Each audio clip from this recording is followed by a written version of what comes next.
జై శ్రీరామ్. శ్రీమాత్రే నమః. శ్రీ గురుభ్యో నమః. 2024 సంవత్సరం జూన్ నెల మాస ఫలితాలు ద్వాదశ రాశుల వారికి. మేషరాశిలో కుజభగవానుడి సంచారం. మేషరాశికి అధిపతి అయిన కుజభగవానుడు మేషరాశిలోనే సంచారము ఈ నెలనాడు సాగుతుంది. ద్వితీయ రాశి అయిన వృషభ రాశిలో 4 గ్రహాల సంచారం చోటు చేసుకుంటూ ఉంది. రవి, బుధ, గురు, శుక్రులు ఈ గ్రహదేవతలు నలుగురు గ్రహదేవతలు కూడా వృషభ రాశిలో సంచారం చేస్తూ ఉన్నారు. అయితే ఈ నాలుగు గ్రహాల ఈ చతుర్గ్రహ కూటమి బ్రేక్ అవుతూ ఉంది. 13వ తారీఖు నుంచి శుక్రుడు వృషభ రాశిలోంచి మిథున రాశిలోకి వచ్చి ఈ చతుర్గ్రహ కూటమికి బ్రేక్ చెప్తున్నాడు. అలాగే 15వ తారీఖు నుంచి సూర్యనారాయణమూర్తి మరియు బుధుడు మిథున రాశిలోకి సంచారం చేస్తూ ఉంటారు. అంటే మిథున రాశిలో 15వ తారీఖు నుంచి రవి, శుక్ర, బుధదేవులు వీళ్ళ ముగ్గురు సంచారం మిథున రాశిలో జరుగుతుంది. 13వ తారీఖు నుంచి వృషభ రాశిలో ఉన్న శుక్ర భగవానుడు మిథున రాశిలోకి వెళ్తూ ఉన్నారు. అలాగే బుధుడు ఈ నెలాఖరులో అంటే 30వ తారీఖు మిథున రాశి నుంచి కర్కాటక రాశిలోకి ఆయన వస్తూ ఉన్నాడు. కన్యా రాశిలో కేతు భగవానుడు సంచారము, అలాగే కుంభరాశిలో శనీశ్వరుడి సంచారము, రాహుదేవుని సంచారం మీనరాశిలో జరుగుతూ ఉంది. ఇవి ఈ మాసం యొక్క గోచర గ్రహస్థితిలో ఈ మాసంలో ఏమన్నా విశేషాంశం చోటు చేసుకుంటుందా ఈ విషయం మనం ఒకసారి చూద్దాము. విశేషాంశం డెఫినెట్గా ఉంది. ఈ మాసం 15వ తారీఖు నుంచి అంటే 2వ పక్షంలో అన్ని మంచి విశేషాంశాలు. మొదటి పక్షంలో విశేషాంశం ఏంటంటే 12వ తారీఖు వరకు విశేషాంశము మనం వారఫలాల్లో కూడా ఈ విషయం చెప్పుకున్నాం. అయినా కూడా వారఫలాలు చూడని వాళ్ళకి ఇంకొకసారి ఈ విషయం చెప్తాను. చతుర్గ్రహ కూటమి వృషభ రాశిలో జరుగుతూ ఉంది. ఇది ఆర్థిక స్థితిగతుల్లో ద్వాదశ రాశుల వాళ్ళకి కూడా ఏదో ఒక రకమైన ప్లస్ చేస్తుంది. మీ జన్మజాతకం బాగోకపోతే కనుక అస్సలు బాగాలేదు, చాలా బ్యాడ్ పీరియడ్ జరుగుతుందంటే అప్పుడు ఈ బ్లెస్సింగ్స్ మీ బ్యాడ్ పీరియడ్ని కవర్ చేసే విధంగా ఉంటుంది. కొంత ప్లస్ జరుగుతుంది. మీకు మంచి పీరియడ్లోనే మీరు ఉన్నారు మంచి పీరియడ్లోనే మీరు ఉంటే ఇది ఇంకా ప్లస్ అవుతుంది చతుర్గ్రహ కూటమి. ఒకవేళ మీకు న్యూట్రల్గా ఉంది, మరీ బ్యాడ్ లేదు మరీ గుడ్గా లేదంటే ఆ మరీ గుడ్గా లేదన్నది కవర్ అయిపోయి కొంత మీకు బెనిఫిట్ జరుగుతుంది. ఇలా చతుర్గ్రహ కూటమి మంచి యోగాన్ని అయితే ద్వాదశ రాశుల వాళ్ళందరికీ కూడా ప్రసాదిస్తూ ఉంది. అది ఈ విధంగా కొనసాగుతుంది. ఇంకొక విశేషాంశం ఏంటంటే ఈ మాసం ద్వితీయ పక్షంలో అంటే 15వ తారీఖు నుంచి స్వస్థలానికి బుధ భగవానుడు వస్తున్నాడు. అంటే మిథున రాశిలోకి ఆయన సంచారం ఈ నెలాఖరు వరకు కూడా ఆయన సంచారం ఉంది. మిథున రాశిలో ఆయన సంచారం మిథున రాష్ట్రాధిపతి అయిన బుధ భగవానుడు సంచారము ద్వాదశ రాశుల వాళ్ళకి కూడా కమ్యూనికేషన్ రిలేటెడ్ విషయాల్లో చాలా బాగా ఉంటుంది. అంటే గొడవలు, కొట్లాటలు ఇలాంటివన్నీ తగ్గిపోతాయి. ఎవరితోటైనా మానసికంగా కావచ్చు లేదా బాహ్యంగా కావచ్చు ఏదన్నా క్లాషెస్ ఇలాంటివి ఉంటే కనుక అవన్నీ కూడా కమ్ డౌన్ అయిపోతాయి, అవన్నీ సప్రెస్ అవుతాయి. చాలా మంచి ఇదే ఉంటుంది. కమ్యూనికేషన్ విషయం పరంగా చాలా బాగా ఉంటుంది. ఒక రకంగా చూడాలంటే ఒక మంచి టైంలో ఉన్నామేమో మనం అని అనిపిస్తూ ఉంది. ఎవరికి ఫోన్ చేసినా ఎవరితో మాట్లాడినా కూడా చాలా పాజిటివ్ ఫీడ్బ్యాక్స్ వింటాము. అందరూ మనతోటి పాజిటివ్గా మాట్లాడడం, అలాగే మనం కూడా అందరితోటి పాజిటివ్గా మాట్లాడడము ఇలాంటివన్నీ కూడా ఈ వారం ఈ మాసం ద్వితీయ పక్షం నుంచి చోటు చేసుకుంటూ ఉన్నాయి.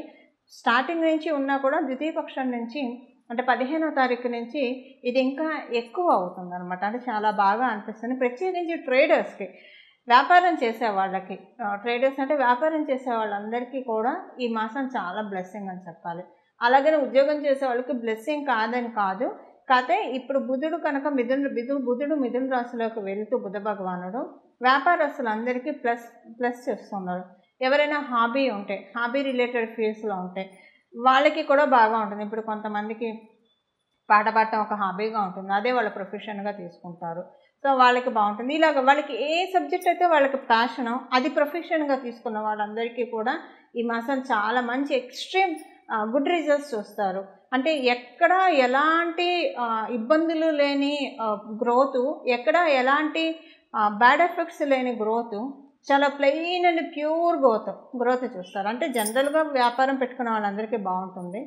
ప్యాషన్ని వ్యాపారంగా తీసుకున్న వాళ్ళకి, అంతకుముందు సరదాగా చేసినవన్నీ కూడా అదే వ్యాపారంగా మలుచుకున్న వాళ్ళందరికీ కూడా ఇది చాలా బాగా మంచి ట్రాన్సిట్ అనే చెప్పాలి. ఇప్పుడు కొంతమంది కవితలు రాసేవాళ్ళు ఉంటారు, వాళ్ళకి ఇది చాలా, పాటలు రాసేవాళ్ళు ఉంటారు, వాళ్ళకి ఇది చాలా మంచిది. ఆర్టిస్టులు ఉంటారు, పెయింట్స్ గీసేవాళ్ళు ఉంటారు, వాళ్ళు అది ప్రొఫెషన్గా తీసుకొని ఉంటే వాళ్ళకి ఇది మంచిది. ఇలాగా చాలా మంచిది. అలాగే అకల్ట్ సైన్సెస్లో ఉన్న వాళ్ళకి కూడా ఇది చాలా మంచిది.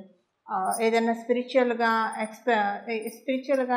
ఎక్స్ప్లోర్ చేద్దామని అనుకున్న వాళ్ళందరికీ కూడా ఈ ట్రాన్సిట్ చాలా మంచిది. చాలా బెనిఫిట్స్ని అంటే విశ్వం గురించి తెలుసుకునే ప్రయత్నంలో ఉన్న వాళ్ళందరికీ, ఓ రకంగా చెప్పాలంటే స్పిరిచువాలిటీలో ఉన్న వాళ్ళందరికీ కూడా ఇది అందరికంటే ప్లస్ అని చెప్పాలి. ఎందుకంటే బుధుడు మిథున రాశిలో ట్రాన్సిట్, బుధుడు అంటేనే ప్రకృతి తత్వం. సో మనం విశ్వాన్ని తెలుసుకోవాలని ప్రయత్నించే వాళ్ళందరికీ ఇప్పుడు నిజంగా బుధుడు వరాన్ని ప్రసాదించడానికి ఈ రాశిలోకి 15వ తారీఖు నుంచి వస్తున్నారని మనం తెలుసుకోవచ్చు. ఇవి ఈ నెలలో జరగవచ్చు. ఈ రాబోయే 5 నెలల్లో కూడా ఇలాంటి మార్పులు, మంచి మార్పులు చూడటానికి అవకాశం ఉంటుంది. ఎందుకంటే ఇప్పుడే ఈ గ్రహస్థితి చోటు చేసుకోబోతూ ఉంది కాబట్టి. సో ఇక్కడి నుంచి ప్రారంభం అవుతుంది అంచెలంచెలుగా. మీకు 5 మంత్స్లో కావచ్చు. మీ జన్మజాతకం బాగా ఉంటే ఈ నెలలోనే మీరు చూసేస్తారు మార్పులు. ఇవి గోచర గ్రహస్థితుల్లో ఉన్న, ఈ మాసం ఉన్న గోచర గ్రహస్థితిలో ఉన్న ఒక మంచి స్పెషల్ పాజిటివ్ అంశం అని చెప్పాలి.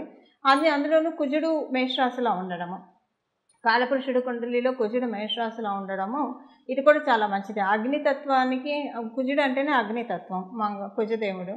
అలాగే మేషరాశి అగ్నితత్వ రాశి. అక్కడ ఉండడం వల్ల ఏంటంటే ఇక్కడ ఒక రకంగా మనం ప్రాక్టికల్గా చూసుకుంటే అందరూ కూడా ఈ పనిని జాగు చేయకుండా ఇవాళ అనుకున్నది ఇవాళే చేస్తారు, ఇప్పుడు అనుకున్నది ఇప్పుడే చేస్తారు. పోస్ట్పోన్ అనేది ఎవరికి ఉండదు, ద్వాదశ రాశుల వాళ్ళకి కూడా. సో మన ఇప్పుడు సగం ఏంటి పోస్ట్పోన్ వల్ల కావచ్చు, లేకపోతే మనకు ఒంట్లో బాగాలేకపోవడం వల్ల కావచ్చు, లేదా అక్కడ మనకి సహకారంగా లేకపోవడం వల్ల కావచ్చు. వీటి వల్ల మనకి పనులు డిలే అవుతూ ఉంటాయి.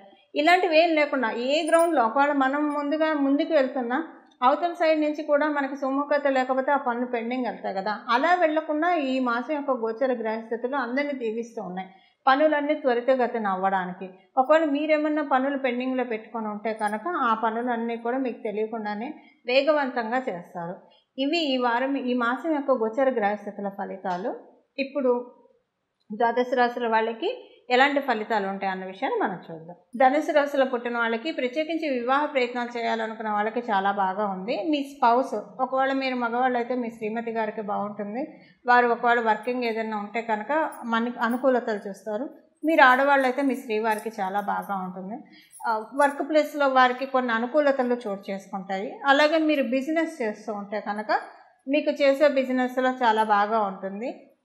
అంటే కార్యదక్షతతోటి, నిబద్ధతతోటి మీ వ్యాపారాన్ని మీరు కొనసాగిస్తారు. దానివల్ల మీకు ఆశించిన ప్రాఫిట్స్ డెఫినెట్గా మీరు అనుకున్న దానికి, మనం పెట్టిన ఎఫర్ట్కి అన్ని వేళలా మనకి ఫలితం దక్కచ్చు, దక్కకపోవచ్చు. కానీ ధనుసు రాశిలో పుట్టిన వాళ్ళందరికీ కూడా మీరు పెట్టిన ఎఫర్ట్కి మీకు రిటర్న్స్ లభించే సమయం నేచర్ ద్వారా ఈ మాసం అని చెప్పడంలో ఏమాత్రం సందేహం లేదు. ఇది మీ జన్మజాతకం సహకరించకపోయినా ఈ విషయాన్ని మీరు చూసే తీరుతారు. అది మీకు చాలా సంతృప్తిని కూడా, ప్రశాంతతను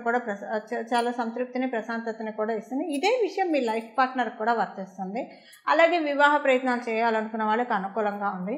ఇప్పుడు కొంతమంది దంపతులు డైవోర్స్ దాకా వెళ్తారు, కానీ ఒకళ్ళకి కలిసి ఉండాలని ఉంటుంది. అలా కలిసి ఉండాలని అనుకున్న వాళ్ళు మీ ధనుసు రాశిలో, మీరు కనుక అనుకొని మీ ధనుసు రాశిలో పుట్టి ఉంటే అదంతా కూడా మీ ఇద్దరి మధ్య ఉన్న ఇష్యూస్ ఏవైతే ఉన్నాయో, లేదా సమస్యలు ఏవైతే ఉన్నాయో అవన్నీ సెటిల్ డౌన్ అయిపోయి మళ్ళీ మీ ఇద్దరు యథావిధిగా కలిసి మీ జీవితాన్ని కొనసాగించడానికి ఈ మాసం చాలా అంటే చాలా మంచి అనుకూలతల్ని, మంచి బ్లెస్సింగ్స్ని ప్రకృతి మాత ద్వారా మీకు ప్రసాదింపబడుతుంది. ఆలోచనల నుంచి మీరు బయటపడతారు. అంటే ఎలాంటి ఆలోచనలు మిమ్మల్ని డిస్టర్బ్ చేయకుండా ఉండే విధంగా మీ థాట్ ప్రాసెస్ ఉంటుంది. అందరితోటి చాలా చక్కటి అనుకూలమైన వాతావరణం అయితే చూస్తారంటే ఒక ఈ మాసం స్టార్టింగ్లో కొంచెం ఇబ్బంది అనిపించినా కూడా, స్టార్టింగ్ అంటే 15వ తారీఖు వరకు కొంచెం ఇబ్బంది అనిపించినా ఆ తర్వాత వాటి నుంచి బయటకు వచ్చేస్తారు. అది మీకు వచ్చే ఆలోచన కావచ్చు, మీ చుట్టూ ఉండే వాళ్ళు మీ పట్ల చేసే బిహేవియర్, అది ఇంట్లో వాళ్ళు కావచ్చు, బయట వాళ్ళు కావచ్చు, దీనివల్ల అసంతృప్తి, చికాకు ఇలాంటివన్నీ వస్తాయి 15 రోజులు. కానీ ఆ తర్వాత దాని నుంచి అధిగమించుకుంటారు. మిమ్మల్ని మీరు ప్రయత్నపూర్వకంగా అధిగమించుకొని ముందుకు సాగుతారు. ఇలాంటి వాటన్నిటికీ కూడా అనుకూలంగా ఉంది. ప్రత్యేకించి ఈ మాసం శ్రీలక్ష్మి అమ్మవారి ఆశీస్సులు ధనుసు రాశిలో పుట్టిన వాళ్ళందరికీ కూడా చాలా చక్కగా ఉన్నాయి. ప్రయత్నపూర్వకంగా మీరు ప్రతిరోజు పొద్దున్నే ఉదయాన్నే లేస్తూ, మీరు ఆల్రెడీ చూసుకునే అలవాటు ఉంటే ఓకే, చూసుకునే అలవాటు లేకపోతే 2 అరచేతిని చూసి అందులో అమ్మవారిని, మహాలక్ష్మి అమ్మవారిని మీ అరచేతిలో దర్శించుకోవడం, మరియు ఉదయాన్నే లేవంగానే అద్దాన్ని కానీ లక్ష్మీ అమ్మవారి చిత్రపటాన్ని కానీ చూస్తే కనుక ఉన్న శ్రీలక్ష్మి అమ్మవారి ఆశీస్సులు ఇంకా పెంచుకోవడానికి అవకాశం ఉంటుంది. ఇవి ఈ మాసం యొక్క గోచర గ్రహస్థితుల ఫలితాలు ధనుసు రాశిలో పుట్టిన వాళ్ళు. పరిహారము, ఈ మాసంలో చేసుకోవాల్సిన పరిహారము, ఈ మాసంలో విష్ణుమూర్తి ఆరాధన చాలా బాగా చేస్తే చాలా మంచి సత్ఫలితాలు ఉంటాయి. ఈ చిన్న నామాన్ని ఇప్పుడు విష్ణు సహస్రనామం చదవగలిగిన, వినగలిగిన చాలా మంచిది. ఈ మాసం మొత్తం కూడా చాలా మంచి సత్ఫలితాలు ఉంటాయి. ఒకవేళ విష్ణు సహస్రనామం చదవగలిగినా లేకపోయినా మనం అందులోనే ఉంటుంది కదా చివర్లో శ్రీరామ రామ రామేతి రమే రామే మనోరమే సహస్రనామ తత్తుల్యం శ్రీరామనామ వరానని.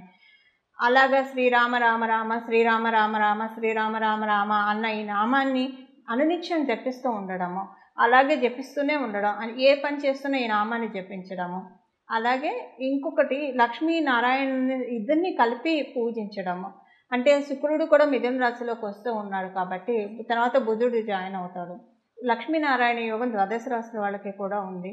దాన్ని బలోపేతం చేసుకోవడానికి శ్రీ లక్ష్మీనారాయణం భజే, శ్రీ లక్ష్మీనారాయణం భజే, శ్రీ లక్ష్మీనారాయణం భజే ఈ నామము ఈ మాసం అంతా కూడా మనసులో మీరు ఏ పని చేస్తూ ఉన్నా సరే సర్వకాల సర్వావస్థల్లో కూడా ఈ నామాన్ని అనుకుంటే చాలా చక్కటి సత్ఫలితాలు ద్వాదశ రాశుల వాళ్ళందరికీ కూడా పొసగుతాయి. ఇవి ఈ మాసం యొక్క ఫలితాలు మరియు మీరంతా చేసుకోవాల్సిన రెమెడీ పరిహారాలు. మంగళం. నమో భగవతే వాసుదేవాయ.